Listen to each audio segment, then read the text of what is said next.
तो आज इंडिया में सबसे तेज़ी के साथ ओबेसिटी बढ़ रही है। तो जहाँ देखो मतलब बच्चों में, स्कूल गोइंग बच्चों में बढ़ रहा है। तो इसका रीज़न क्या है? ये सच में एक बहुत बड़ी प्रॉब्लम होते जा रही है दिन पर दिन। बट जैसे जैसे जैसे समय निकलते जा रहा है हमारी प्रैक्टिस में, डे टू डे में हमको ज़्यादा ओबीज बच्चे मिल रहे हैं, ओवरवेट बच्चे मिल रहे हैं। परसों ही फ़ोन आया था कि सर मेरा बच्चा सब तो ठीक है, बीमार भी नहीं पड़ता है, उसका सब कुछ ठीक लगता है, बट मोटा नहीं हो रहा मेरा बच्चा। बच्चों की स्क्रीन टाइम डेंजरसली हाई हो गई है। क्या एक पैरामीटर होना चाहिए बच्चे की कि हाँ बच्चा हमारा फिट है? मैं जो समझाता हूँ, बहुत सारे पेरेंट्स मुझे यही पूछते हैं कि 1 साल का बच्चा है और 9 किलो का बच्चा है। बहुत अच्छी चीज़ ये है कि देखिए, वेट ही एकमात्र पैरामीटर नहीं है। हमारे दिमाग में ये बैठ गया है।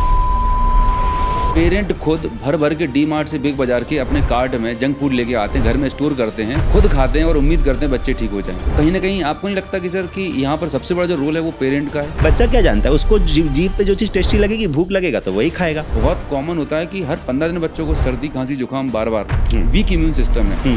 तो ऐसा क्यों होता है? आज बहुत ज़्यादा पॉल्यूशन है। पॉल्यूशन की वजह से इन्फेक्शन के चांसेस बढ़ते हैं, एलर्जी की चांसेस बढ़ती है। एक और बहुत कॉमन चीज़ आज निकल के आ रही है जो है मोबाइल एडिक्शन। कॉम्प्लिकेशंस आ रहे हैं बच्चों में, एंड किस तरह से बच्चों को इस एडिक्शन से हम बचा सकते हैं? जैसे ही उनको वो चीज़ नहीं मिलती तो उनका दिमाग मतलब। हेलो दोस्तों, नमस्कार। आपका बहुत बहुत स्वागत है आज के इस पॉडकास्ट में। और आज हम बात करने वाले हैं बच्चों के बारे में, क्योंकि बच्चे हमारे दिल के बहुत करीब होते हैं। और आज हमारी सोसाइटी में बच्चों में बहुत सारे हेल्थ इश्यूज़ हैं। ओबेसिटी है, ADHD है, उनके अनहेल्दी ईटिंग हैबिट्स हैं, तमाम सारे हेल्थ इश्यूज़ रहते हैं। तो किस तरह से आप अपने बच्चों की केयर करें, किस तरह से उनके अंदर एक अच्छी लाइफस्टाइल को डेवलप करें, किस तरह से आप उन्हें एक रिस्पॉन्सिबल सिटीजन बनाएं, ओवरऑल बच्चों के एक हेल्दी और हैप्पी डेवलपमेंट के लिए आपको क्या करना चाहिए, क्या नहीं करना चाहिए, इसके बारे में हम बहुत डिटेल में बात करने वाले हैं। और इसके लिए आज हमारे बीच बहुत ही खास गेस्ट हैं जिनके पास 13 साल से ज़्यादा का एक्सपीरियंस है। He is a child specialist and मैं आपके बीच इनवाइट करना चाहता हूं doctor Sandeep Gupta on this podcast. नमस्ते डॉक्टर साहब, बहुत आपका स्वागत है आज के इस पॉडकास्ट में और आपसे मिलकर बहुत खुशी हुई। मुझे भी बहुत खुशी हुई कि मैं इस चैनल के माध्यम से सारे पेरेंट्स को बच्चों की हेल्थ के बारे में बहुत सारी अच्छी चीज़ें बता सकता हूँ, ताकि उनको कोई परेशानी नहीं हो और अपने बच्चे को वो खुशी से अच्छे से केयर कर पाए। सो दोस्तों, आज के इस पॉडकास्ट में मैं जो आपको बताने वाला हूँ, जो डिस्कशन होगा, बहुत ही इंपॉर्टेंट है। तो इस पूरे पॉडकास्ट को ज़रूर देखिएगा। मैं जानना चाहूँगा, बीइंग ए चाइल्ड स्पेशलिस्ट, आप एक बच्चों के डॉक्टर हैं और पिछले 13 साल से पेरेंट्स को और बच्चों को आप हेल्प कर रहे हैं। तो आज इंडिया में सबसे तेज़ी के साथ ओबेसिटी बढ़ रही है। तो जहाँ देखो मतलब बच्चों में, स्कूल गोइंग बच्चों में बढ़ रहा है। तो इसका रीज़न क्या है? एंड इसको सबसे पहले तो रीज़न आप बताएं, और इसको प्रिवेंट करने के लिए, कंट्रोल करने के लिए क्या हमें मेजर्स लेने चाहिए? ये सच में एक बहुत बड़ी प्रॉब्लम होते जा रही है दिन पर दिन। जब हमने आज से 15 साल पहले जब अपना प्रैक्टिस शुरू किया था एज अ MBBS डॉक्टर, उस टाइम पे obesity was a very remote problem. बहुत ऊपर नहीं थी प्रॉब्लम। एडल्ट्स में थी, मतलब एडल्ट्स में थी, बच्चों में वो प्रायोरिटी नहीं थी हमारे प्रॉब्लम्स को। उसमें मैल न्यूट्रिशन, अंडर न्यूट्रिशन, मतलब बच्चों का वेट कम होना, ग्रोथ कम होना, ये एक मेजर प्रॉब्लम थी। बट जैसे जैसे जैसे समय निकलते जा रहा है हमारी प्रैक्टिस में, डे टू डे में हमको ज़्यादा ओबीज बच्चे मिल रहे हैं, ओवरवेट बच्चे मिल रहे हैं। इंडिया में करंटली अराउंड 14 मिलियन ओबीज बच्चे हैं, चाइल्ड और एडोलसेंट मिलाकर, जो कि चाइना के बाद second highest in the world है। और दिन पर दिन हमारे देश में ओबेसिटी की जो इंसिडेंस है, जो ओबीज बच्चों की संख्या है, वो बढ़ते जा रही है। इसका मेन कारण क्या होता है? 2-3 चीज़ें बहुत इंपॉर्टेंट है। एक तो हमारे दिमाग में हमेशा बैठा हुआ है कि मोटा बच्चा ही हेल्दी बच्चा है। तो ये क्या करते हैं, बोलू जैसा तो ये एक कॉन्सेप्ट सब दादी नानी माँ को प्रेशराइज कर देते हैं, माँ बाप को प्रेशराइज, अरे तुम्हारा बच्चा मोटा नहीं दिख रहा है। मुझे फ़ोन आता है, परसों ही फ़ोन आया था कि सर मेरा बच्चा सब तो ठीक है, बीमार भी नहीं पड़ता है, उसका सब कुछ ठीक लगता है, बट मोटा नहीं हो रहा मेरा बच्चा, क्या करूं मैं? बोला कुछ मत करो, आप शांति से आराम से रहो, बच्चा हेल्दी है, बस उतना ही काफ़ी है, आपको मोटा नहीं करना बच्चे को। तो हमारे दिमाग में ये हमेशा बैठ जाता है कि बच्चे के गाल निकले चाहिए तभी बच्चा हेल्दी है। चब्बी चिक्स तो गाल खींचेंगे और तब उनको खुशी मिलेगी। दादा दादी, नाना नानी का ये शौक होता है। तो बट ऐसा नहीं है। हमें ये समझना है कि जो बच्चों की सही वेट है वो उतना ही काफ़ी है। मोटा बनाना कोई भी तरह से हमारे लिए अच्छा नहीं है। और इसका मेन कारण होता है कि जैसे हम बहुत ज़्यादा शुगरी आइटम, अगर चॉकलेट देते हैं, टॉफ़ी देते हैं, हर तरह की मीठी चीज़ें देते हैं, तो उससे हमारे बॉडी में जो मेटाबॉलिज्म है, इंसुलिन लेवल बढ़ता है। इंसुलिन एक एनाबॉलिक हार्मोन है जो हमारे बॉडी में मोटापे को बढ़ावा देता है। दूसरी चीज़ है कि बाहर का खाना खाना, चिप्स, कुरकुरे, जो प्रोसेस्ड फूड है, उसके अंदर प्रिजर्वेटिव होता है, उसके अंदर ट्रांस फैट होता है, उसकी वजह से बच्चों का वजन बढ़ता है। थर्ड जो हो गया है आजकल की सीडेंट्री लाइफस्टाइल, तो जो हम बच्चे थे तो मुझे याद है कि हम दिन में थोड़ा समय पढ़ते थे और बाकी समय दौड़ते खेलते, यहाँ खेलेंगे वहाँ खेलेंगे, कभी छत में खेलेंगे, कभी आंगन में खेलेंगे, कभी ग्राउंड में जाके खेलेंगे। अब आज की जो अर्बन सोसाइटी है, चाहे आज की जो पढ़ाई का सिस्टम, इसकी वजह से बच्चे इतना ज़्यादा प्रेशराइज्ड हो गए हैं कि उनको खुले आसमान में खेलने की जो एक्सपीरियंस जो हमें मिली है हमारी जनरेशन को, वो आज के बच्चों को शायद नहीं मिल रही है। मेरे जो अभी एक्सपीरियंस, अभी मैं बैंगलोर से टॉप सिटी में हूँ, तो यहाँ पर तो बहुत कम है, बट हमारे जो सेकंड टायर सिटी में जब मैं बड़ा हो रहा था तो हमने सारा समय ही खेल के बिताया हुआ है। करेक्ट। वो आजकल नहीं हो रहा। तो सीडेंटरी लाइफस्टाइल होने की वजह से एक्टिविटी, फिजिकल एक्टिविटी, एक्सरसाइज कम हो गया है और उसकी वजह से बच्चों में मोटापा बढ़ रहा है। ये एक बहुत इंपॉर्टेंट फैक्टर है। तो मेरी तो सब पेरेंट्स से यही गुजारिश है कि बच्चों को कम से कम 1 घंटा खेलने दे। अगर बच्चा दौड़ेगा, खेलेगा, आउटडोर एक्टिविटीज़ में टाइम स्पेंड करेगा तो मोटापा के चांस कम होगी, उसकी बॉडी की स्ट्रेंथ बढ़ेगी और इम्यूनिटी भी इससे बढ़ती है। ठीक है, ओवरऑल लॉन्ग टर्म में उनको दूसरे बीमारियां जैसे डायबिटीज़, हाइपरटेंशन और ओबेसिटी, इसका भी रिस्क कम होता है। तो एक्सरसाइज या फिर फिजिकल आउटडोर गेम्स खेलना ये बहुत ज़रूरी है। और फाइनली इसमें यह है कि अब स्क्रीन टाइम नेचुरली हमारी जो लाइफस्टाइल हो गई है आज के डेट में, सभी की, अडल्ट्स की, बच्चों की लाइफस्टाइल इतनी ज़्यादा चेंज हो गई है कि हमारा स्क्रीन टाइम बहुत तेज़ी से आगे बढ़ रहा है। Correct. बच्चों की स्क्रीन टाइम डेंजरसली हाई हो गई है। क्या हो गया कि बड़े लोग भी मोबाइल से बैंकिंग करते हैं, मोबाइल से फूड ऑर्डर करते हैं, मोबाइल से सारा काम करते हैं, बच्चे वो चीज़ देखते रहते हैं और उसको कॉपी करते हैं। आजकल क्या हो गया, कई बार स्कूल की भी होम टास्क जो है वो टैब पे बच्चे करते हैं। ये सबसे बड़ा चैलेंज तो यही कि स्कूल भी होमवर्क भी दे रहा है और शायद कोविड से ये इंसिडेंस और बढ़ गया क्योंकि पूरा ऑनलाइन पढ़ना था, एजुकेशन आया था, तो वो स्क्रीन टाइम आप भी बता रहे हैं जी। तो ये कोविड ने एक उसमें और एक प्रॉब्लम ऐड कर दी, तड़का लगा दिया है। हाँ, तो वो एक प्रॉब्लम में और एक सुपरफिशियल लेयर और एक ऐड कर दिया कि भाई अब उसमें पढ़ना मजबूरी हो गई थी लैपटॉप से या फिर टैब से, तो बच्चे वहाँ पर भी स्क्रीन से एडिक्टेड हो गए। फिर इंटरटेनमेंट आ गया है, छोटे बच्चे रोते हैं, परेशान होते हैं, माँ बाप मोबाइल पकड़ा देते हैं या टीवी ऑन करके छोड़ देते हैं। अभी एक चैनल है कोकोमेलन करके, वो सारा दिन बच्चे देख रहे हैं, एंजॉय कर रहे हैं, लोग सोच रहे हैं बच्चा खुश हो रहा है, बट उससे बच्चे को स्क्रीन की ऑलमोस्ट एडिक्शन जैसी हो जा रही है। तो ये सारी प्रॉब्लम्स की वजह से धीरे धीरे ओबेसिटी की इंसिडेंस बढ़ रही है, जो कि ओबेसिटी आगे चल के टाइप 2 डायबिटीज़, समझ लीजिए मेटाबॉलिक सिंड्रोम, पीसीओडी, ये सारी प्रॉब्लम्स को जन्म दे रहा है। ग्रेट। डॉक्टर साहब, आपने एक बात की थी बच्चों की हेल्थ को लेके, दुबला है, मोटा है, पतला है, तो एक पैरामीटर होना चाहिए बच्चे की कि हाँ बच्चा हमारा फिट है। अकॉर्डिंग टू चाइल्ड स्पेशलिस्ट क्या पैरामीटर होना चाहिए एक फिट बच्चे के? देखिए, इसमें तो मैं जो समझाता हूँ, बहुत सारे पेरेंट्स मुझे यही पूछते हैं कि मेरे बच्चे का 1 साल का बच्चा है और 9 किलो का बच्चा है, तो क्या कम है या ज़्यादा है? तो देखिए, इसमें ये होता है कि बच्चों की हर एज में, मान लीजिए 1 साल का बच्चा है, उसकी जो वेट का एक रेंज होता है, एक फिक्स नंबर नहीं होता है। करेक्ट, रेंज होती है। तो उस रेंज के अंदर अगर बच्चा है तो उसको हम नॉर्मल मानते हैं और इस रेंज को समझने के लिए एक ग्रोथ चार्टिंग करते हैं। शुरुआती उम्र में बच्चों को जन्म से लेकर 5 साल तक अवश्य रूप से हम उनकी ग्रोथ चार्टिंग करते हैं और जनरली जो होता है कि वो एक रेंज जो होता है 30 to 97 सेंटीमीटर, उसके अंदर अगर बच्चा है तो उसको हम नॉर्मल मानते हैं। और उसमें भी बहुत अच्छी चीज़ ये है कि देखिए, वेट ही एकमात्र पैरामीटर नहीं है। हमारे दिमाग में ये बैठ गया है कि हेल्थ का एकमात्र पैरामीटर वेट है, वेट नहीं है, अपीयरेंस। हाँ, तो बट उसमें क्या होता है कि ईटिंग हैबिट्स, मान लीजिए आपके बच्चे का वजन ज़्यादा है और बच्चा अच्छी चीज़ें नहीं खाता है, तो वो अच्छी बात नहीं है। आपको बच्चे को हेल्दी फूड, होम फूड खिलाना है। जो मैं अपने क्लिनिक में डेली पेरेंट्स को समझाता हूँ कि देखिए, कुछ भी ज़्यादा नहीं करना, आप सिर्फ घर के खाना दीजिए। जो हमारा इंडियन थाली सिस्टम है, चावल, दाल, सब्जी, उसमें हरी सब्जियाँ खा रहे हैं, फ्रूट्स खा रहे हैं, सलाद खिला रहे हैं, हर तरह की जो हम खिला रहे हैं। चाहे स्नैक्स में हम हलवा बना देते हैं, पहले हमारे ज़माने में चने को भूज के या फिर नट्स को भूज कर हमें देते थे। तो वो जो हेल्दी हमारे खाने का सिस्टम था, हलवा बना दो, खीर बना दो, हाँ, तो लड्डू बना दो, इस तरह का जो नेचुरल फूड हम इंडिया में पहले से खाते आए, वो बहुत अच्छा बैलेंस डाइट होता था। और अभी क्या हो गया, उसकी जगह ले ली है मैगी ने, चिप्स ने, कुरकुरे ने, पिज़्ज़ा ने, बर्गर ने, जो कि बहुत ही हार्मफुल है। एक तो वो ओबेसिटी को बढ़ावा देता है, दूसरा उसमें प्रोसेस्ड फूड होता है और ट्रांस फैट होता है। तो ये सारी चीज़ें हमारे हेल्थ को ख़राब करती है, ओबेसिटी, ओवरवेट को बढ़ाती है, साथ साथ इम्यूनिटी पे भी बुरा असर डालती है। तो कहने का मतलब, तो ये जो बच्चे हैं, राइट, एक ऐसे ही क्लाइंट मेरे पास आया, चूँकि मैं एक डायबिटीज रिवर्सल कोच हूँ, और उन्होंने पूछा कि सर मेरे बच्चे ना बहुत ज़्यादा जंक फूड खाते हैं। तो मेरा एक उनसे क्वेश्चन था कि आपका बच्चा कितने साल का है? तो उन्होंने बोला कि 6-7 साल का है। तो मैंने उनको बोला कि अच्छा, आपके बच्चे के पास क्रेडिट कार्ड होगा, वो बाज़ार जाता होगा, बिग बाज़ार से जाके लेके आता होगा। पेरेंट खुद भर भर के डी मार्ट से, बिग बाज़ार के अपने कार्ट में जंक फूड लेके आते हैं, घर में स्टोर करते हैं, खुद खाते हैं और उम्मीद करते हैं बच्चे ठीक हो जाएं। तो कहीं ना कहीं आपको नहीं लगता कि सर कि यहाँ पर सबसे बड़ा जो रोल है वो पेरेंट का है? हाँ, देखिए, ये है, सच है, ये आप जो बोले सच है। मेरे पास भी कल एक मदर आई थी, कंप्लेन कर रही थी कि बच्चा फ्रिज से सोडा, मतलब जो कोला वगैरह होता है, वो निकाल के पी लेता है। तो मैंने यही समझाया कि देखिए, आपने फ्रिज में स्टोर किया, आप पीते हो, बच्चा देखता है, तो क्या बच्चा चुपचाप बैठा रहेगा? वो नहीं खाएगा। उसको जब आपने टेस्ट कराया पहली बार, तो जो भी कमर्शियली अवेलेबल फूड है वो नेचुरल होममेड फूड से 5 टाइम 10 टाइम्स ज़्यादा टेस्टी होता है, क्योंकि वो उसी तरह से बनाया जाता है कि लोग उसको बार बार खाएं, क्योंकि वो कमर्शियल फूड है, उसको बेचने से उनको फायदा होता है।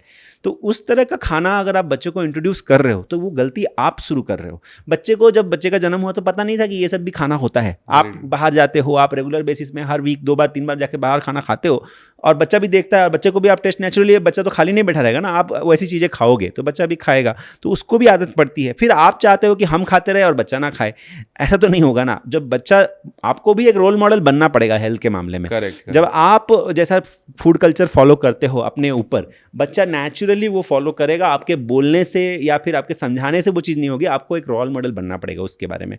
खुद अपने हेल्थ कॉन्शियसनेस को प्रायोरिटी रखेंगे, वैसी हैबिट्स आप डालोगे तो बच्चा भी नहीं सीखेगा। बच्चा तो इनोसेंट होता है, उसको क्या पता है कि क्या चीज़ कैसी होती है। जब उसको मीठी चॉकलेट आपने खिलाया, मान लीजिए आपने उसको ब्राइब करते हैं, मतलब तुम ये कर दोगे तो तुम्हें चॉकलेट मिलेगी, ये करोगे तो ये कर देंगे, मतलब बचपन से ही गलत फीडिंग आप कर रहे हैं उसकी। जी जी जी, वेरी ट्रू। तो ये जो है, ये भी एक बहुत बड़ी बात है कि रिवॉर्ड सिस्टम में हमने चॉकलेट, टॉफ़ी, कैंडीज रख दी हैं, तो उससे क्या होता है, बच्चे को लगता है वो अच्छी चीज़ है क्योंकि वो अच्छा काम करने से मिलती है।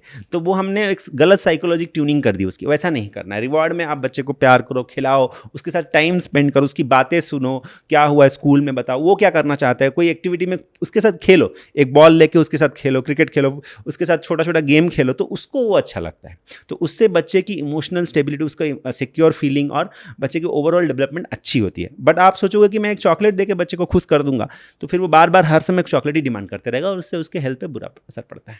और कहीं ना कहीं जितने भी प्रोसेस फूड है, इनके अंदर ऐसे एडिटिव और ऐसे केमिकल डाले जाते हैं जिनकी वजह से वो क्रेविंग्स होती हैं और बार बार उनको खाने का मन कर रहा होता है। आर्टिफिशियल फ्लेवर है, आर्टिफिशियल फ्लेवर जिसको बोलते हैं। जी जी। तो आर्टिफिशियल फ्लेवर का काम ही होता है कि फूड को और ज़्यादा अट्रैक्टिव बनाना हमारे टंग के लिए। करेक्ट। तो आर्टिफिशियल फ्लेवर का मतलब ये है कि जो फ्लेवर हम डाल रहे हैं उससे उसको बार बार खाने का जी करे। तो अब बच्चा तो एक इंस्टिंक्टिव है ना, बच्चा तो नहीं जानता कि क्या हेल्दी है क्या हेल्दी। अब मान लीजिए मुझे ही आप रोज पूड़ी तल के खिलाओगे तो मैं रोज पूड़ी खाना चाहूँगा, बट मेरा दिमाग मुझे बताता है कि ये हेल्दी नहीं है, ये ऑयली है, इसको खाने से मेरे शरीर को नुकसान पहुंचेगा, तो फिर मैं नहीं खाता। बट बच्चा क्या जानता है, उसको जीभ पे जो चीज़ टेस्टी लगेगी, भूख लगेगा तो वही खाएगा। तो फिर ये चीज़ हमें बच्चों को शुरुआत से ही ऐसी ट्रेनिंग देनी है। और आजकल ये भी है कि ये ओबेसिटी के बढ़ने के साथ पेरेंट्स भी बहुत अवेयर हो गए। मेरे पास बहुत सारे ऐसे पेरेंट्स हैं जो अपने बच्चों को चॉकलेट नहीं देते, बाहर का खाना नहीं देते, होम बेस्ड फूड पे एकदम पूरा फोकस्ड है, और ऐसी ही पेरेंटिंग करना चाहिए। ग्रेट। तो अब दूसरी बात मैं जानना चाहता हूँ कि आज की डेट में जो इन्वायरमेंट में, जिस इन्वायरमेंट में बच्चे पढ़ रहे हैं, बहुत कॉमन होता है कि हर 15 दिन बच्चों को सर्दी, खांसी, जुकाम बार बार, वीक इम्यून सिस्टम है। तो ऐसा क्यों होता है और उसके लिए क्या होम रेमेडीज यूज़ करनी चाहिए?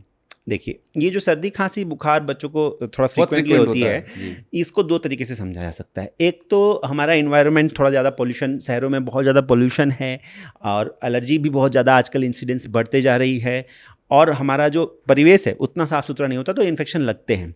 दूसरी चीज़ है कि कुछ हद तक छोटे बच्चों में, जो बच्चे 5 साल से कम उम्र के होते हैं ना, उनको वायरल इन्फेक्शन लगती है, क्योंकि उनकी बॉडी की इम्यून सिस्टम अभी मैच्योर नहीं है। और क्या होता है, जैसे कि ट्रेनिंग से कोई चीज़ सीखी जा सकती है, वैसे हमारे इम्यून सिस्टम को भी शुरू में थोड़ा इन्फेक्शन लग के फिर वो ट्रेन हो जाता है, इम्यूनिटी बिल्डअप होती है। एक तो नेचुरल इम्यूनिटी है, और फिर एक्वायर्ड इम्यूनिटी जो आती है वो इन्फेक्शन लगने की वजह से आती है। तो माइनर जो वायरल इन्फेक्शन होता है, माइनर मतलब हल्का बुखार, हल्की सर्दी, खांसी, जिसमें बच्चा बहुत तकलीफ में नहीं है, तेज बुखार नहीं आ रहा है, बच्चा सुस्त नहीं हो रहा है, एक्टिव है, खेल रहा है, तो उन सब में थोड़ा हद तक हमें समझना पड़ेगा कि 5 से 6 इन्फेक्शन बच्चों को साल में लगते हैं, जो बच्चे स्पेशली 5 साल से कम उम्र के हैं। ये होता है, ये नेचुरल है, सभी पेरेंट्स का ये ऑब्जर्वेशन है। और जैसे ही बच्चा 6 साल से बड़ा होता है तो धीरे धीरे वो इन्फेक्शन की रेट कम हो जाती है, क्योंकि इम्यूनिटी ट्रेंड हो जाती है वो इन्फेक्शन लग के। बट हाँ, इसमें इंपॉर्टेंट ये है कि जैसे आज बहुत ज़्यादा पॉल्यूशन है, तो पॉल्यूशन की वजह से इन्फेक्शंस के चांसेस बढ़ते हैं, एलर्जी की चांसेस बढ़ती है। एक और बहुत कॉमन चीज़ आज निकल के आ रही है, जो है mobile addiction. And I have seen childrens, छोटे बच्चों को अगर मोबाइल नहीं मिलता तो वो बहुत इरेटिक हो जाते हैं, शाउट करते हैं, एंड मतलब बड़ा अजीब तरीके से बिहेव करते हैं। तो ये ऐसा क्या कॉम्प्लिकेशंस आ रहे हैं बच्चों में, एंड किस तरह से बच्चों को इस एडिक्शन से हम बचा सकते हैं?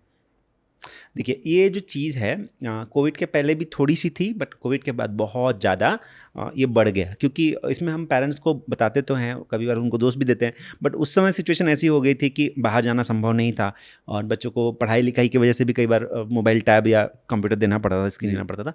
बट उसके बाद अभी ऐसा हो गया है कि कई सारे बच्चे मेरे पास ऐसे आते हैं जो बिना मोबाइल के खाना ही नहीं खाते। बहुत अच्छा पॉइंट बताया, और ये तो मैं अपनी फैमिली में, मतलब मेरे नियर डियर में जब मैं देखता हूँ, बहुत कॉमन है। मतलब उसके मुंह में खाना ही नहीं जाता और मोबाइल सामने रखा है और मम्मा कुछ भी डाल दी रहा है, उसको पता नहीं, मतलब होता नम हो गया है, कुछ पता नहीं है, लिटरली ये हो रहा है। तो ये है कि बहुत सारे ऐसे बच्चे हैं जो मेरे पास भी हैं कि जिनको बोलना नहीं आता, जिनको कुछ और काम नहीं आता, बट मोबाइल में वो यूट्यूब खोल के कोकोमेलन की वीडियो देख लेते हैं। ओके। ऐसे बहुत सारे बच्चे हैं। तो ये क्या होता है, उनको मोबाइल चलाना आ गया है जबकि उनको बात करना नहीं आता है और सारी चीज़ें नहीं सीख रहे हैं। हाँ, मम्मी पापा दादा दीदी बोल नहीं रहे हैं, बट खाली इशारे से समझा रहे हैं और मोबाइल से खेल रहे हैं। इसका 2-3 मतलब कारण है। एक तो कोविड के समय पे हम सभी का स्क्रीन टाइम बढ़ गया और बच्चों को भी हमने जाने अनजाने में मोबाइल देना शुरू कर दिया। करेक्ट। दूसरी चीज़ ऐसे हो गई कि आजकल की अर्बन सोसाइटीज़ में कभी कभी ऐसा होता है कि दोनों पेरेंट्स वर्किंग होते हैं और साथ में कोई सपोर्ट करने वाला नहीं होता है। मान लीजिए कि न्यूक्लियर फैमिली हो गई। हाँ, न्यूक्लियर फैमिली, जैसे कोई रिलेटिव नहीं है, रिलेटिव जाना भी चाहते हैं मगर वो कहीं और रहते हैं, उनकी अलग कमिटमेंट्स हैं, तो उनको सपोर्ट नहीं मिलता। वो बेचारे अब दोनों ही काम कर रहे हैं, तो कैसे बच्चे को हाथ से हैंडल करें, और बच्चा चाहता है कि उसको कुछ इंगेजमेंट मिले, तो उस समय पे वो फ़ोन देते हैं। तो इसमें भी एक बहुत बड़ी प्रॉब्लम हो जाती है, जहाँ पर सॉल्यूशन के तौर पे हम प्ले स्कूल ट्राई कर सकते हैं। हाँ। या फिर कोई एक ऐसे मेड वगैरह रखे जो फुल टाइम, जो नैनी वगैरह है, या जो बच्चों को केयर करने के लिए किसी को ऐसे को रखे जो रेगुलर हमारे ट्रस्टवर्दी हो, जो बच्चे को सेफली हैंडल कर पाए, वर्किंग पेरेंट्स के लिए। और जो रूरल एरिया में है वो भी माँ को पूरा सारा दिन घर का सारा काम करना होता है, तो वो भी सारा दिन बच्चे को पकड़ के नहीं बैठती है। तो फैमिली मेम्बर्स का सपोर्ट अगर मिल जाता तो वो बेस्ट होता है स्क्रीन टाइम से बचाने के लिए। बट ये स्क्रीन टाइम की वजह से जिसको हम बोलते हैं बच्चा स्पीच डिले होता है, बोलना नहीं सीख पाता, क्योंकि वो क्या करता है मोबाइल में या फिर कैमरा, ये जो स्क्रीन में, उसमें क्या होता है सब कुछ ऑटोमेटिकली होता है, उसी में से आवाज़ आता है, उसी में से स्क्रीन चल रहा है, सब चीज़ें दिख रही है और बच्चे को कुछ नहीं करना है। बट जैसे खुद का कॉग्निशन डेवलप नहीं हो पा रहा है। कॉग्निशन डेवलप नहीं हो रहा है और बच्चे को बोलने की कुछ जरूरत नहीं है, कुछ भी कम्युनिकेट करने की जरूरत नहीं है, इंटरटेनमेंट ऑटोमेटिकली हो रहा है। वैरज जब दो लोग आपस में इंटरेक्ट करते हैं तो आपको कुछ बोलना समझाना पड़ता है, तो बच्चा उस तरह से बोलना सीखता है।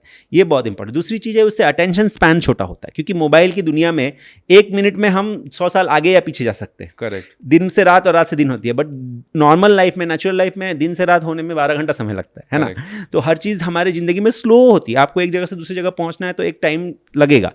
स्क्रीन में क्या होता है, अभी यहाँ से आप यूएसए, अमेरिका, चांद, मंगल सब जगह पहुंच सकते हो। तो उससे क्या होता है, दिमाग का जो अटेंशन स्पैन है वो धीरे धीरे छोटा होता है, स्पीच डिले होता है और बच्चे इरिटेबल हो जाते हैं, क्योंकि उनका उससे ऑलमोस्ट एक नशा जैसा हो गया। तो जैसे ही उनको वो चीज़ नहीं मिलती तो उनका दिमाग मतलब बेचैन हो जाता है एक तरह से। जैसे किसी चीज़ का नशा हो और वो ना मिले तो आपको तलब होती है। विड्रॉल सिम्टम जैसे होते हैं। हाँ, विड्रॉल। तो वो नशा जैसा होता है। बच्चे को अगर फ़ोन नहीं दो तो बच्चा चिड़चिड़ा हो जाएगा, चीज़ों को फेंकना, गुस्सा करने लगेगा। देते हैं सर। हाँ, फेंक देते हैं बिल्कुल। तो ये इस तरह की बिहेवियर आ रही है। जितना जितना बच्चा स्क्रीन से लगाओ उसका बढ़ते जाएगा और बहुत सारी प्रॉब्लम्स आती है। तो इसको लेकर मैंने बहुत सारी वीडियोस बनाई हैं और इस पर एडुकेट भी किया है। पेरेंट्स भी अब आजकल बहुत सचेत हो गए, बट हमें इसको बहुत सचेत तरीके से, मतलब कॉन्शियस और अवेयर ये रखना है कि हमें बच्चों को स्क्रीन टाइम नहीं देना। 2 साल से बच्चों, कम उम्र के बच्चों को तो स्क्रीन टाइम 0 होना चाहिए। My God. तो यही स्क्रीन टाइम को लेके एक और जो एक सिम्टम जो आपने बताया, आज की डेट में बच्चों में एक बीमारी है ADHD, बहुत तेज़ी से बढ़ रही है, राइट? तो ADHD क्या होता है बेसिकली, एंड अगर किसी बच्चे को है तो उसे किस तरह से हम डिटेक्ट कर सकते हैं, डायग्नोज कर सकते हैं? कुछ सिम्टम्स होते होंगे। ADHD का मतलब ये होता है कि attention deficit hyper activity disorder, full form. तो अटेंशन डेफिसिट मतलब कि जैसे मैं आपसे बात कर रहा हूँ और आप मेरी बात सुन रहे हो, बट वो बच्चा अगर कोई उससे बात करेगा तो 1 सेकंड 2 सेकंड के बाद फिर बच्चा आपकी बात नहीं देखने लगता है। मतलब हाँ, वो उसका ध्यान एक जगह पे केंद्रित नहीं हो पाता। बच्चे का ध्यान तुरंत शिफ्ट होते रहता है, ठीक है। और बच्चा एक जगह स्थिर बैठेगा नहीं, वो दौड़ते रहेगा। मान लीजिए क्लासरूम में बच्चे को बिठा दिया तो वो एक जगह पे नहीं बैठेगा, अभी यहाँ बैठा है, कभी वहाँ जाएगा, इस चीज़ को छुएगा, वो पटकेगा। तो इसको बोलते हैं attention deficit and hyper activity. Hyper activity मतलब होता है कि बच्चा तुरंत कोई एक्टिविटी में रहेगा, स्थिर होकर बैठ के एक जगह नहीं खेलेगा, यहाँ दौड़ेगा, वहाँ भागेगा, इस चीज़ को तोड़ेगा, वो चीज़ को फेंकेगा। तो ये होता है बेसिकली, ठीक है। तो ये सब चीज़ों को आइडेंटिफाई अर्ली यही करते हैं कि अगर बच्चा कोई बात अगर आप बोल रहे हो तो सुनना नहीं चाहता है, अपने मन का ही करता है, या फिर एक जगह स्थिर होकर रखना बच्चे को बिठाना पॉसिबल नहीं है। और ये 2 से ज़्यादा सेटिंग में, मान लीजिए कि आप घर पे भी ऐसा हो रहा है, स्कूल पे भी ऐसा हो रहा है, और प्लेग्राउंड में एकदम बाहर जाके भी ऐसा कर रहा है। तो 3 सेटिंग्स में से कहीं भी 2 सेटिंग्स में अगर बच्चा इस चीज़ को बार बार करता है तो आपको ज़रूर अपने पीडियाट्रिशियन से पहले, जिनके साथ आप रेगुलरली, हर बच्चे का एक रेगुलर पीडियाट्रिशियन होते हैं। मैं समझता हूँ कि हर माँ बाप अपने बच्चे को एक पीडियाट्रिशियन रेगुलर दिखाते हैं, तो उनसे ये चीज़ डिस्कस करके आइडेंटिफाई करने के चाहें तो कर सकते हैं। डॉक्टर आइडेंटिफाई करके फर्दर क्या उसमें हम बच्चे को कैसे ठीक कर सकते हैं, उसकी प्रॉब्लम को सॉल्व कर सकते हैं, उसके बारे में गाइड करते हैं। तो क्या सोल्यूशन होता है बेसिकली, एक्चुअली में क्या? उसमें बहुत सारी टेक्निक सिखाई जाती हैं, ओके। बिहेवियरल थेरेपी वगैरह किया जाता है ताकि बच्चे का वो जो अटेंशन स्पैन है वो बढ़े, बच्चे की जो हाइपर एक्टिविटी वो कंट्रोल में आए, और एक लेवल से ज़्यादा अगर डिस्टर्बेंस हो रही है तो दवाई भी देते हैं, दवाइयाँ ओके। भी देते हैं इसके लिए। बट ये एक बीमारी है जिसको जल्दी जल्दी आइडेंटिफाई करके जल्दी जल्दी अगर हम थेरेपी या उसकी इंटरवेंशन शुरू करें तो हमें रिजल्ट अच्छे आते हैं, और रिजल्ट ओवरनाइट नहीं आते, इसमें थोड़ा लंबा समय लगता है। लगभग अगर इसे पूरी तरह से ठीक तो हो जाती है प्रॉपर? ऐसा नहीं है कि पूरा ठीक हो जाए, अच्छा। कुछ हद तक आप इसको कंट्रोल में ला सकते हैं। कई बार अगर बहुत सीवियर होता है तो सिम्टम्स 100% कंट्रोल में नहीं भी आ सकते। ये एक पूरा अलग ही डिस्कशन है, अलग ही टॉपिक है बच्चों के डेवलपमेंट के रिगार्डिंग, और इसमें बहुत सारी डिग्रीज भी हैं, माइल्ड, मॉडरेट, सीवियर डिग्री अब ADHD होती है, और उसमें कॉम्बिनेशन भी होती है। कभी कभी ADHD के साथ ऑपोजिशनल डिफाइंड डिसऑर्डर, मतलब आप जो बोलोगे बच्चा उसका उल्टा करेगा, तो ये सब कुछ उसमें मिला जुला होता है। ये एक कॉम्प्लेक्स मेडिकल डायग्नोसिस या मेडिकल टॉपिक है, बट जितना पेरेंट्स को मैं समझाता हूँ कि अगर बच्चा स्थिर नहीं बैठता थोड़ी देर के लिए भी, बातों को सुनना नहीं चाहता, बहुत ज़्यादा एग्रेसिव हो जाता है, कई बार तोड़फोड़ करते रहता है, और ये कंसिस्टेंटली आप हर जगह देख रहे हो, तो ज़रूर आप अपने बच्चों के डॉक्टर से एक बार डिस्कस करें कि हमें ये प्रॉब्लम दिख रही है। वो भी डॉक्टर भी एक स्क्रीनिंग करते हैं हम लोग कि हाँ ये सिम्टम्स हैं, और इसके बेसिस पे क्या बनता है इस बच्चे का, ये नॉर्मल से थोड़ा ज़्यादा है या फिर डिजीज़ के डायग्नोसिस के अंदर आता है। तो ये कॉम्प्लेक्स टॉपिक है, बट ये जो मैंने बताया ये मार्कर्स अगर दिखते बेसिक है, मतलब हाँ, तो डॉक्टर से बात करना जरूरी है, एक्सपर्ट की सलाह लेनी चाहिए। एक और चीज़ मैं ज़्यादातर देख रहा हूँ, ऑटिज्म नाम की जो हेल्थ इश्यूज़ है, पहले बहुत रेयरेस्ट मिलता था, but now it's increasing like. तो क्या रीज़न है ऑटिज्म का बढ़ने का रीज़न का, और इसको कैसे डायग्नोज करना, क्या सोल्यूशन है इसके लिए? देखिए, डायग्नोसिस पहले थोड़ा कम होता था। ओके। पहले लोग मंद बुद्धि बोल के छोड़ देते थे, या फिर अलग अलग तरह के नाम दे देते थे। बट अब क्या हो गया, चूंकि हम लोग अब ज़्यादा एडुकेटेड हो गए हैं, हमारे पास हेल्थ केयर फैसिलिटी, डॉक्टर्स भी अवेलेबल हो गए, प्लस डॉक्टर्स को भी अच्छी ट्रेनिंग मिलती है इन चीज़ों को डायग्नोस करने के लिए। तो education level, awareness level improve होने की वजह से डायग्नोसिस ज़्यादा हो रही है, इसलिए ये चीज़ें ज़्यादा सामने आ रही हैं। अच्छा, इसमें ऑटिज्म में जो मेन लक्षण होता है कि बच्चा आई कॉन्टैक्ट नहीं मेक करता। जैसे आप बात करोगे तो वो आपकी तरफ नहीं देखेगा, ठीक है। दूसरी चीज़ है, वो अपनी बातों को बोल के नहीं समझाएगा। और तीसरी चीज़ ये होती है कि बच्चा अपनी ही दुनिया में खोया रहता है, कोई एक खिलौना लेके ही वो सारा दिन खेलते रह जाएगा। अच्छा, किसी और से इंटरेक्ट नहीं करता, सोशल इंटरेक्शन बहुत लेस होता है, स्पीच डिले होता है, और नो आई कॉन्टैक्ट। ये चीज़ें जो है अर्ली साइंस होती है ऑटिज्म की। और ये ऑटिज्म की साइंस भी दिखे तो ये भी एक डेवलपमेंटल चाइल्ड डिसऑर्डर्स, मतलब बच्चों की डेवलपमेंट की प्रॉब्लम में काउंट होता है। और इसका भी वही अप्रोच है कि अगर आपको ये सब लक्षण दिख रहे हैं, बच्चा बात नहीं करता है, और बात देने पे वो अपनी दुनिया में खोया रहता है, चाहे एक ही जगह पे एक ही तरह की मूवमेंट करते हुए खेलते रहता है, दूसरों की तरफ ध्यान नहीं देता है, दूसरे बच्चों के साथ ग्रुप में खेलना नहीं चाहता है, तो ये सब अगर प्रॉब्लम दिख रही है तो ज़रूर अपने पीडियाट्रिशियन से बात करें। थोड़ा ये सोफिस्टिकेटेड डायग्नोसिस आसान नहीं है, घर पे हम नहीं कर सकते, डॉक्टर की मदद की ज़रूरत पड़ती है। ओके।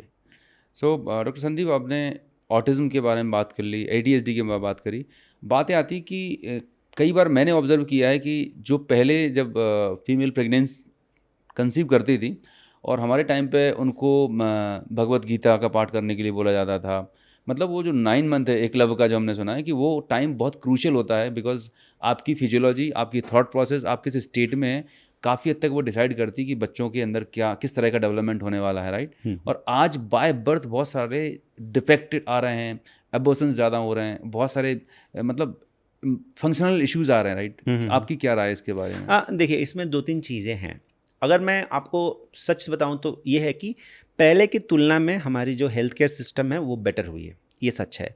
पहले की तुलना में जो डिलीवरी के वक्त मदर की डेथ, जिसको मैटरनल मोर्टालिटी बोलते थे, या जो नवजात शिशु की डेथ, उसकी रेट्स बहुत कम हो गई हैं, ठीक है। हेल्थ केयर फैसिलिटी यहाँ तक कि गांव में भी अब पहले से बेहतर है, शहरों में तो बहुत अच्छा है, कहीं कहीं तो जैसे बेंगलोर जैसे शहर में तो world class health care facility है, राइट। उस हिसाब से देखा जाए तो हेल्थ केयर फैसिलिटी तो इम्प्रूव हुई है।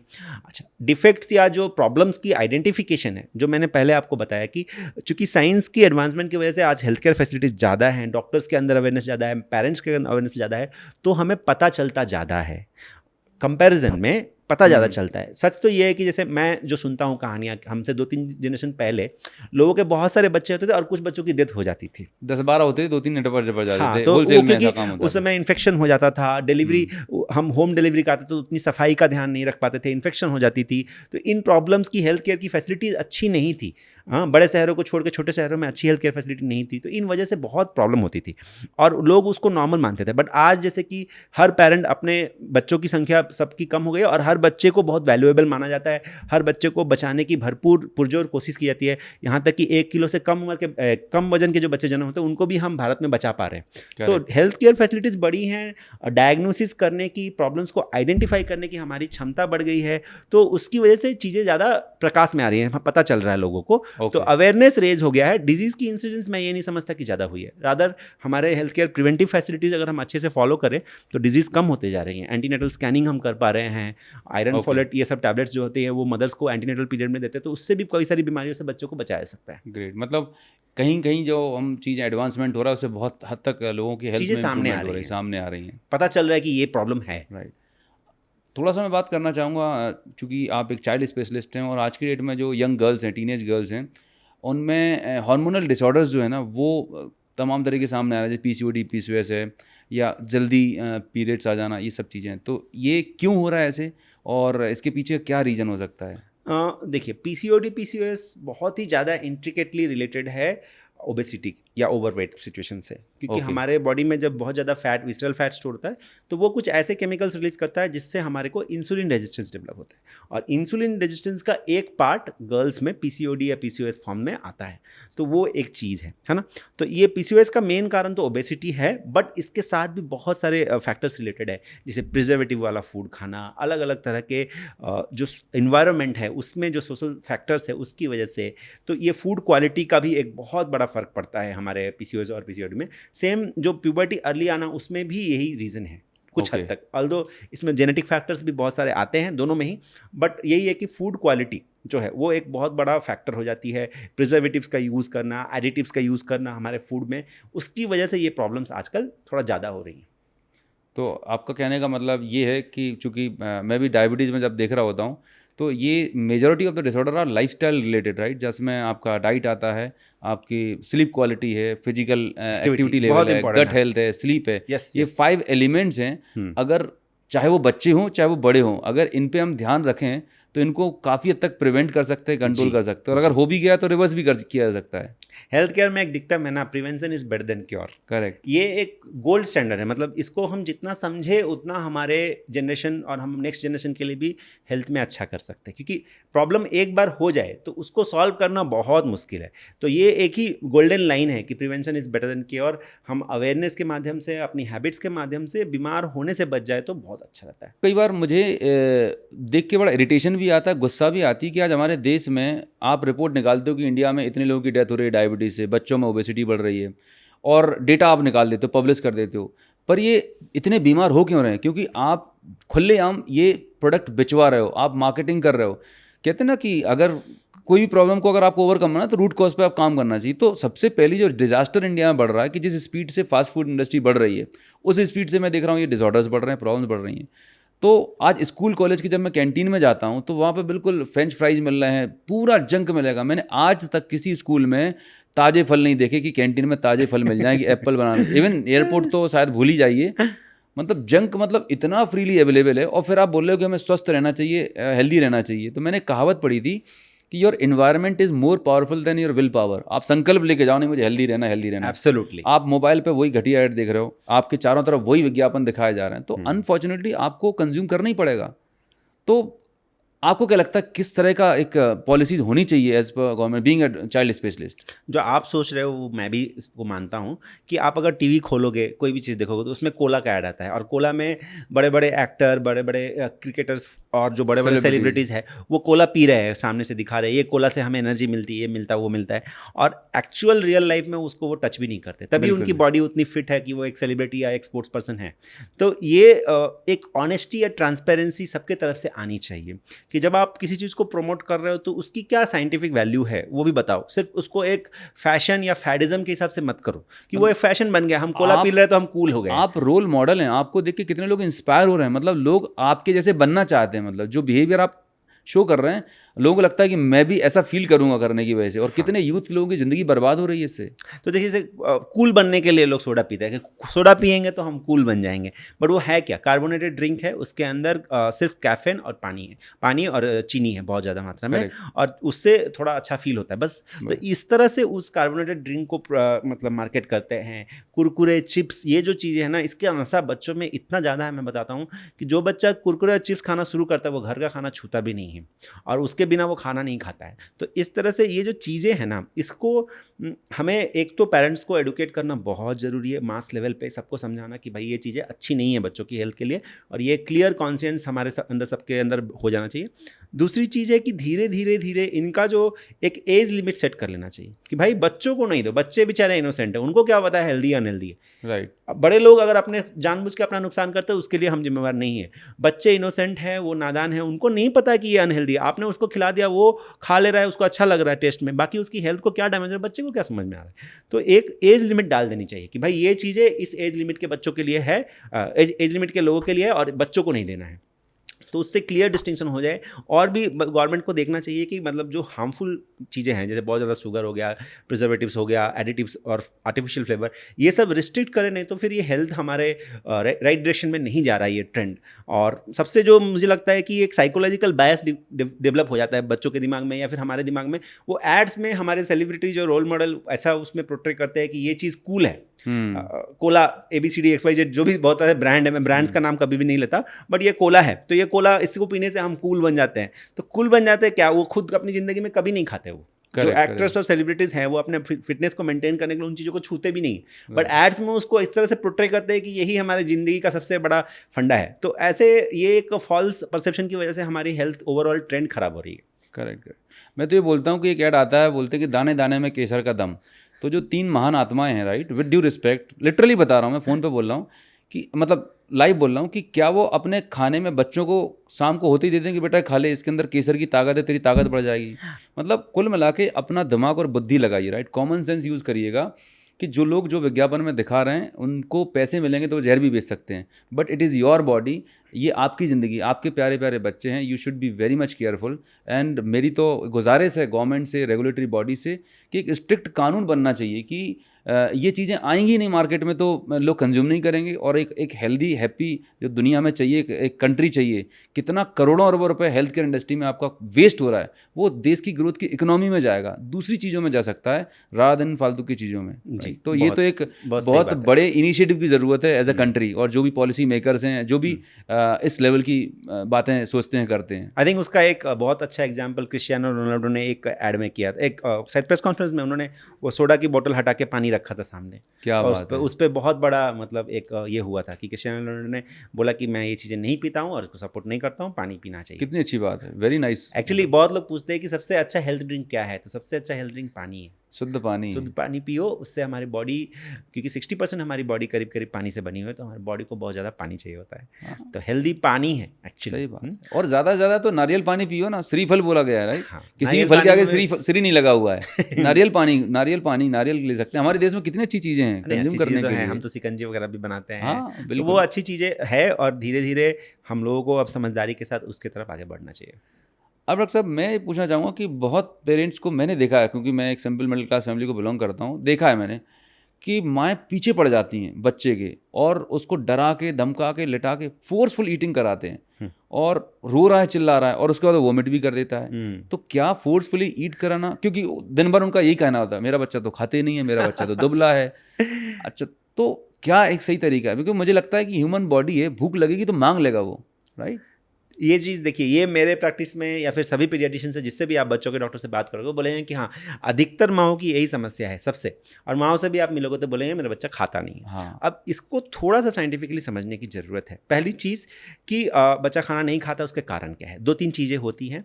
एक तो होता है कि आयरन डिफिशियंसी, जो साइंटिफिक रीज़न है कि हमारे जो इंडियन डाइट में थोड़ा आयरन की कमी होती है, तो सही समय पे आयरन सप्लीमेंटेशन शुरू करना चाहिए 6 महीने के बाद, और आपको रेगुलरली आयरन का ध्यान रखना चाहिए, आयरन रिच फूड अपने बच्चे को खिलाना चाहिए। तो आयरन की कमी से बच्चों की भूख कम हो जाती है। दूसरी चीज़ है कि जब सेकेंड थर्ड ईयर में बच्चा आता है तो स्पीड अप ग्रोथ थोड़ी कम होती है, तो बच्चा थोड़ा कम खाता है, नेचुरल, वो एक नेचुरल चीज़ है। थर्ड है कि अगर आपने गलती से भी बच्चे को जंक फूड से इंट्रोड्यूस कर दिया, जो मैंने पहले भी बताया कि वो उसमें आर्टिफिशियल फ्लेवर होता है, वो नेचुरली ऐसे बनाते हैं वो लोग, जो कमर्शियल फूड वैसे बनाया जाता है कि जिसमें उसको टेस्ट ज़्यादा है, तो बच्चा उसको खाने के लिए आदती हो जाता है और घर का खाना फिर पसंद नहीं आता। आप मैगी खिलाओगे तो कुछ कोई खिचड़ी नहीं खाएगा। सही बात है। आप मैगी खिला रहे हो रोज बच्चे को, तो वो खिचड़ी खाएगा नहीं सवाल खाएगा। ही आप बदल। पिज़्ज़ा खिलाओगे तो बच्चा पराठा नहीं खाएगा। तो आप अगर आइसक्रीम खिलाओगे तो बच्चा खीर नहीं खाएगा। तो इस तरह से जो हमारा नेचुरल फूड है, आप खीर खिलाओ, पराठा खिलाओ, खिचड़ी खिलाओ, तो हलवा खिलाओ, बच्चे को लड्डू बना के दो, ये सब खिलाओ। Chips, Kurkure, burger, pizza, donuts ये दोगे तो कैसे बच्चा घर का खाना खाएगा? मैं यहाँ पर थोड़ा सा इंटरप्ट करना चाहूँगा। मुझे लगता है कि यहाँ पर आज के जो पेरेंट्स हैं वो महा आलसी हो चुके हैं, क्योंकि यहाँ पे मेहनत करनी पड़ेगी। हमारी जो माँ लोग थी ना, वो वाकई में अपना प्यार और अपना टाइम डालते थे। लेकिन आज इंस्टाग्राम की रील चलाने के लिए पेरेंट्स के पास टाइम है, बच्चों के लिए हेल्दी खाना बनाने के लिए मेरे ख्याल से टाइम नहीं है। ये कुछ हद तक मैं इस चीज़ से थोड़ा अग्री और डिसएग्री दोनों करता हूँ। ये सच है कि ये थोड़ा होता है कि आज उतना घर पे खाना बनाने की टेंडेंसीज कम हो गई हैं, बट पेरेंट्स को मैं ब्लेम नहीं करता हूँ। सच है कि मैं रोज़ पेरेंट्स से मिलता हूँ, उनकी Right. मजबूरी, उनकी परेशानी मैं समझता हूँ, क्योंकि एज अ पेरेंट उनको अपना प्रोफेशनल करियर भी देखना होता है। एक शहर में या गाँव में जहाँ भी उनको एक मेहनत करना होता है अपने प्रोफेशन को या अपने जीविका को चलाने के लिए। उसके बाद बच्चे का ध्यान रखना एज अ पेरेंट बहुत कभी कभी टाइम कंज्यूमिंग हो जाता है। तो वही है कि फैमिली जहाँ सपोर्ट करती है ना, जहाँ सारे लोग एक साथ रहते हैं, इकट्ठे रहते जॉइंट हैं, फैमिली। हाँ, तो वहाँ पर वो चीज़ बहुत आसानी से होती थी। और Correct. वही कारण था कि हमारे टाइम पे ये सब चीज़ें नहीं थी। बट जब भी बच्चे अकेले माँ बाप के ऊपर डिपेंडेंट हो जाते हैं, तो बहुत सारी इन चीज़ों का पेरेंट्स को सहारा लेना पड़ता है। मुझे पेरेंट्स से बहुत सिंपैथी है। ऐसा नहीं है कि मैं हर चीज़ के लिए पेरेंट्स को ब्लेम करता हूँ। कई बार जैसे आपने बोला ना कि हमारा इन्वायरमेंट हमको बनाता है। करेक्ट। अब दूसरे के बच्चे खा रहे हैं चॉकलेट, कुकीज़, आइसक्रीम, तो क्या होता है कि फिर ये पेरेंट्स को बच्चा बोलता है कि देखो उसके मम्मी पापा तो दे रहे हैं, आप हमें नहीं दे रहे हो। तो फिर वो एक पेरेंट्स को भी गिल्ट आता है कि अरे यार, हमने अपने बच्चे को कभी आइसक्रीम खिलाया ही नहीं, हमने अभी बच्चे को ये नहीं दिया, वो नहीं दिया, मेरा बच्चा खुश नहीं है, तो इसमें हार जाते हैं। ठीक है, तो ये एक चीज़ हो गई। अब फाइनली आपका जो प्रश्न था कि बच्चे को खाना खिलाने के लिए जो मारते पीटते या जोर जबरदस्ती खाना खिलाते हैं, तो उसको नहीं करना चाहिए। क्योंकि मान लीजिए आपको कोई चीज़ करने की मन ना हो, इच्छा ना हो, और मैं आपको ज़बरदस्ती वही चीज़ कराते रहूँ, तो फिर क्या होगा? उस चीज़ से अगर आपको प्यार होगा भी तो नफरत में बदल जाएगा। तो बहुत अच्छी अगर बात की बच्चे आपने। को भूख लगेगी भी तो भी नहीं खाएगा, क्योंकि नहीं, आपने उसको डांटा है, उसको इतना जबरदस्ती ठोक-पीट किया, तो दिया। उसको उसको नेगेटिव एसोसिएशन डेवलप हो जाता है। उसका करेक्ट। दिमाग उसको नेगेटिवली परसीव करता है कि खाना मतलब मेरे को टॉर्चर किया जाएगा, तो वो खाने से और दूर भागेगा। तो इसमें सही तरीका ये होता है कि पहले तो आयरन डिफिशिएंसी करेक्ट करो, और दूसरा जो सबसे इंपॉर्टेंट चीज़ है कि आप जब खाना खाते हो, बच्चे को साथ में लेके बैठ के खाओ, तो बच्चा उसी में से देखोगे मांगेगा खाने को, और वो जब देखता है कि आप खाना खा रहे हो, तो बच्चा भी खाना वही चीज़ें खाने में इंटरेस्ट दिखाएगा। इसमें मॉडलिंग जरूरी है, रोल मॉडल बनना जरूरी है, करेक्ट। रादर देन फोर्स करना। ठीक है। राइट। और एक और चीज़ बताता हूँ कि जो बच्चे को भूख लगेगी तो वो खाना खाएगा। एक गलती इंडियन पेरेंट्स बहुत करते हैं कि गाय का दूध भर भर कर खिलाते हैं, दूध से पेट भर जाता है और सारी न्यूट्रिशन दूध के अंदर नहीं होती है। दूध के अंदर थोड़ा कैल्शियम होता है, थोड़ा विटामिन डी, थोड़ा प्रोटीन होता है, बट सारी चीज़ें नहीं होती है उसमें, स्पेशली आयरन नहीं होता, विटामिन सी नहीं होता, तो इससे प्रॉब्लम होती है बच्चों को। तो ये इंपॉर्टेंट है कि बहुत ज़्यादा भर भर के अगर दूध पिलाओगे तो बच्चे को भूख नहीं लगेगी। बच्चे को थोड़ा भूख लगने का इंतजार करना है, आयरन का डिफिशिएंसी कट करना है, अपने साथ बैठ के हेल्दी फूड खिलाना है, और अपने जंक को आप कट कीजिए। अगर आप जंक फूड रेगुलरली खा रहे हो तो बच्चे से ये उम्मीद मत रखिए कि वो नहीं खाएगा, वो बेईमानी हो जाती है। उस तरह से काम नहीं बनता है। अपने रोल मॉडल बनेंगे और धीरे धीरे धीरे बच्चा इन चीज़ों को नेचुरली सीखता है।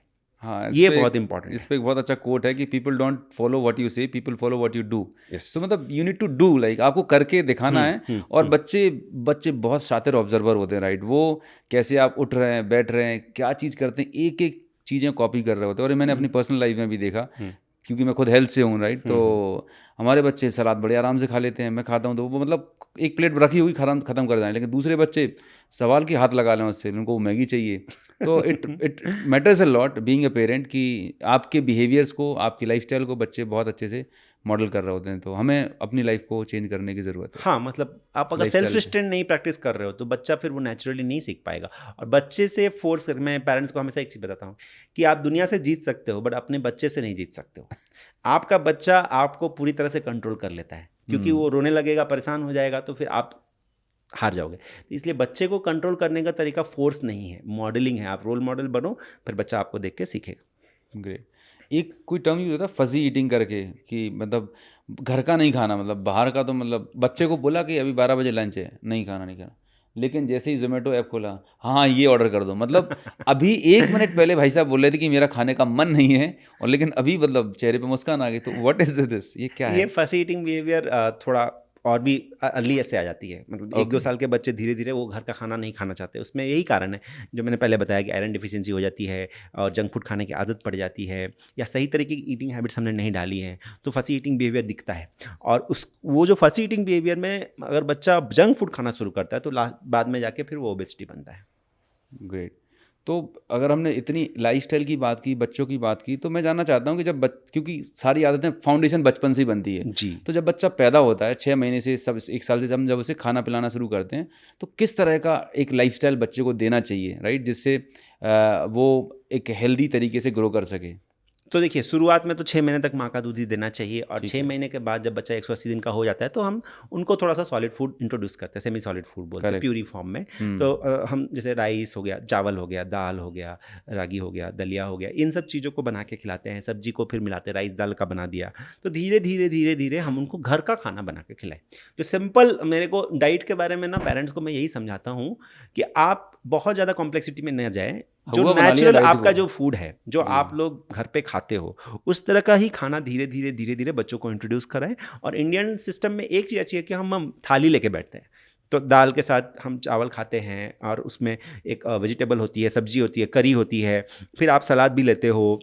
फिर जैसे स्नैक्स के फॉर्म में हम फ्रूट्स खाते हैं, जैसे केला दे दिया, एप्पल दे दिया, मैंगो दे दिया, जो भी बच्चे को चीकू पसंद है, फ्रूट्स खिलाइए। तो फ्रूट्स में क्या होता है, विटामिन एंड मिनरल्स होते हैं, जिससे हमारी इम्यूनिटी में इम्यूनिटी अच्छी बनती है। तो ये सब चीज़ें बहुत इंपॉर्टेंट हैं। तो जो घरेलू खाना है उसको सही तरीके से अगर हम फॉलो करते हैं तो नेचुरली बच्चा हेल्दी रहेगा। Okay, great. तो डॉक्टर संदीप, बहुत अच्छा कन्वर्सेशन रहा आपसे बात करके। बहुत कुछ चीज़ें मैंने जानी, क्योंकि मेरी भी 2 डॉटर्स हैं, बच्चे हैं, और कुछ चीज़ें मैं ऑलरेडी फॉलो कर रहा हूँ, और कुछ चीज़ें और मैं अप्लाई करूँगा अपने पेरेंटिंग में। But really it was a great conversation with you.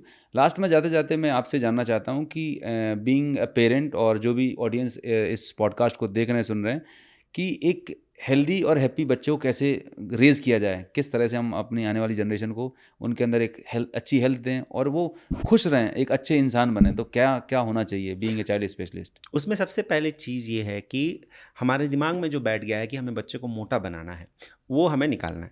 मोटा ठीक है। बच्चा हेल्दी बच्चा नहीं है। जो बच्चे की एज के हिसाब से जो आइडियल वेट है उसके आसपास अगर बच्चा है तो वो हेल्दी बच्चा है।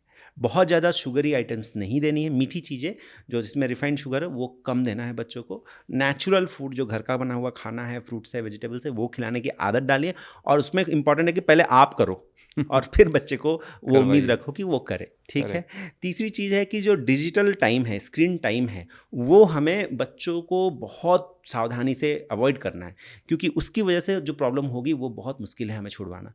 मेरे पास ऐसे पेरेंट्स हैं जिन्होंने गिव अप कर दिया है कि बच्चा बिना मोबाइल के खाना नहीं खा रहा है अब। माय तो गॉड। क्या करें, हम मजबूर हो गए। तो इसलिए शुरुआत से ही बच्चे को स्क्रीन टाइम देना एकदम जीरो रखो, ताकि आपको ये दिक्कत ना आए।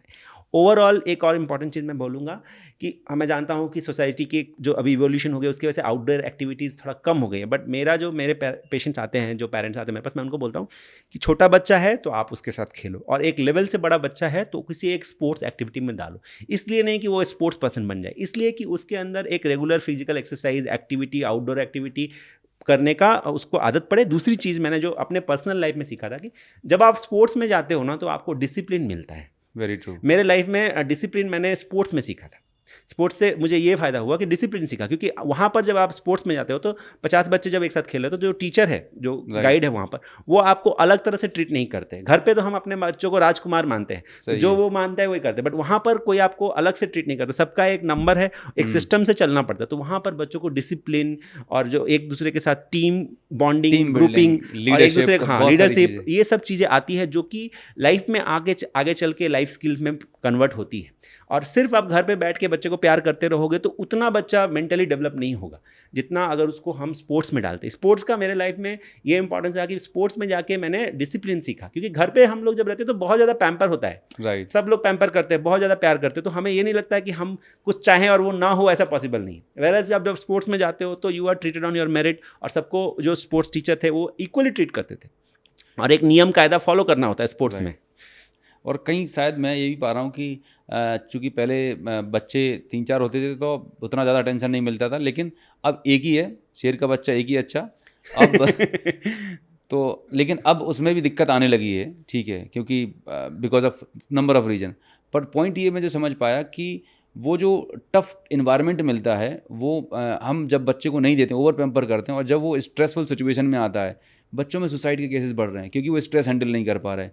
उनके अंदर वो फेलियर हैंडल करने की, रिजेक्शन हैंडल करने की वो फीलिंग ही नहीं, क्योंकि शायद उन्होंने वो बाहर इन्वायरमेंट पेरेंट ने नहीं दिया, उसे ओवर पैम्पर किया, ओवर प्रोटेक्ट करके रखा, जो शायद उसकी आगे वाली लाइफ के लिए डिफिकल्ट है। जो कि स्पोर्ट्स में मिलता है, क्योंकि Yes. स्पोर्ट्स में या तो आप जीतोगे और हारोगे, और दोनों को आपको एक्सेप्ट करना सीखना पड़ता है। ग्रेस करोगे, यस। हाँ, जीत भी गए तो फिर एक और गेम नेक्स्ट खेलना है, और Correct. हार भी गए तो फिर एक नेक्स्ट गेम खेलना है। तो वो मेंटल स्ट्रेंथ आता है Yes. कि हाँ, स्पोर्ट्स का मतलब ये होता है कि रेजिलियंस आए, फिजिकली भी और मेंटली भी आपको compete करने का एक कैपेसिटी आती है। Correct. इसलिए मैं स्पोर्ट्स को ग्रेट मानता हूँ। मेरे ज़िंदगी में स्पोर्ट्स से, भले मैं स्पोर्ट्स पर्सन नहीं बन पाया, डॉक्टर बन गया, हाँ। बट मुझे वो स्पोर्ट्स से जो डिसिप्लिन मिला वो मेरे लिए एक अलग तरह का चेंज आया मेरे लाइफ में। क्योंकि जब घर पे थे तो जैसे मैंने बताया कि जितना प्यार घर पे मिलता है ग्राउंड में वो नहीं मिलेगा, और वो एक अलग ही शिक्षा मिलती है। स्पोर्ट्स इसलिए मैं समझता हूँ बहुत बहुत ज़रूरी है।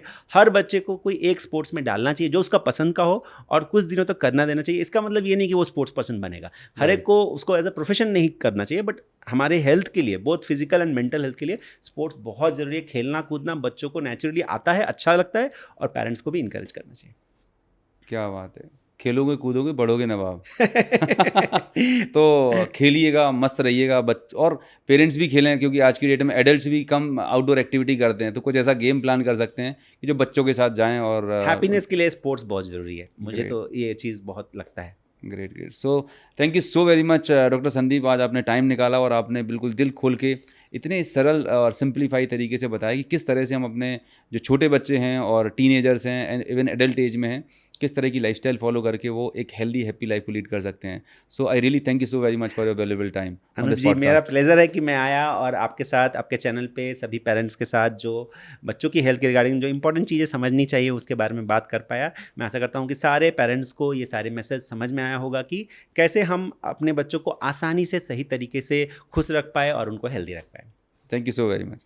अगर आप इस पॉडकास्ट चैनल पर पहली बार आए तो सब्सक्राइब जरूर कर लीजिए, और मुझे कमेंट में बताइए कि आज इस पॉडकास्ट से आपने क्या लर्न किया, और ये भी बताइए कि आने वाले टाइम में आप किस तरह के टॉपिक्स पे, किस तरह के गेस्ट को इस पॉडकास्ट पर लेके आना चाहते हैं। And I am really excited to meet you all. Thank you so much.